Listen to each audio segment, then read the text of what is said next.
আসসালামু আলাইকুম। হ্যালো বন্ধুরা, আশা করি সকলেই আল্লাহর রহমতে ভালো আছেন। তো বন্ধুরা, আজকে আমি গুরুত্বপূর্ণ একটি ভিডিও নিয়ে আলোচনা করব। তো বন্ধুরা, ভিডিওটির মাঝে যে গাছটি দেখতে পাচ্ছেন, তো বন্ধুরা এটি হচ্ছে একটি শাক গাছ। তো বন্ধুরা, এই শাকটি কিন্তু খুবই গুরুত্বপূর্ণ। তো বন্ধুরা, শাকটি গ্রামগঞ্জে রাস্তার আশেপাশে বা প্রতি জমিতে পাওয়া যায়। তো বন্ধুরা, আসুন জেনে নেওয়া যাক এই শাকটি খেলে বা এই শাকটি কী নিয়মে খাবেন। তো বন্ধুরা, এই শাকটি খাওয়ার পর আপনাদের মধ্যে কী উপকার পাবেন। তো বন্ধুরা, অনেক ভদ্রলোকেরা কিন্তু এই শাকটি পর্যাপ্ত পরিমাণ খেয়ে থাকে। তো বন্ধুরা, এই শাকটির মধ্যে অনেক উপকার রয়েছে।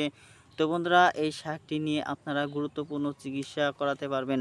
তো বন্ধুরা, এই শাকটির মধ্যে শিকড় দেখতে পাচ্ছেন। তো বন্ধুরা, শাকটি সাথে আপনাদেরকে পরিচয় করে দেই।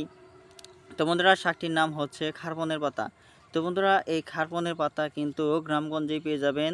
তো বন্ধুরা, তাছাড়া কিন্তু গ্রামগঞ্জের শহরে পাওয়া যায় না বন্ধুরা, গ্রামগঞ্জের বাজারেও কিন্তু এই শাকটি মাঝে মধ্যে পাওয়া যায়। তো বন্ধুরা, আপনারা যেখান থেকে খুশি সেখান থেকে এই খারপনের পাতা সংগ্রহ করে নেবেন। তো বন্ধুরা, এই খারপনের পাতা কিন্তু এমন একটি গুরুত্বপূর্ণ ওষুধি গাছ। তো বন্ধুরা, এই খারপনের পাতা খেলে আপনারা 100% কার্যকরী ফলাফল পাবেন। তো বন্ধুরা, আসুন আর দেরি না করে বন্ধুরা, খারপনের পাতা কী নিয়মে ব্যবহার করবেন এখন বলে দিই। খারপনের পাতা ব্যবহার করার নিয়ম হচ্ছে বন্ধুরা, আপনারা একদিনে খাওয়ার জন্য সামান্য পরিমাণ কিছু পাতা সংগ্রহ করবেন, অর্থাৎ গাছ সংগ্রহ করবেন। তারপর বন্ধুরা, পাতাগুলো আপনারা গরম পানিতে জাল করে নেবেন। গরম পানিতে সিদ্ধ করে নেওয়ার পর বন্ধুরা, এর যে বিষাক্ত জিনিস রয়েছে সেই বিষাক্ত জিনিস বের হয়ে যাবে।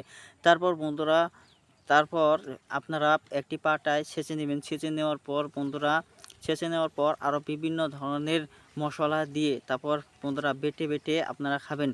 তারপর দেখবেন এই খারপনের পাতা কত সুস্বাদু খাবার হয়ে যায়। তো বন্ধুরা, আপনাদের মুখেই স্বাদ চলে আসবে এবং কি আপনাদের শরীরের বিভিন্ন রোগ প্রতিরোধ ক্ষমতা বৃদ্ধি পাবে ইনশাল্লাহ। বন্ধুরা, যদি বিশ্বাস করে এই গাছটি খেতে পারেন, বিশ্বাস করুন এই শাকটি কিন্তু মানুষ বেটে খায়। অনেক বেশি পরিমাণে এই শাকটি কিন্তু মানুষ বেটে খেয়ে থাকে। তো বন্ধুরা, আপনারাও খেতে পারেন। আশা করা যায় আপনারা উপকার পাবেন। ধন্যবাদ আপনাদেরকে।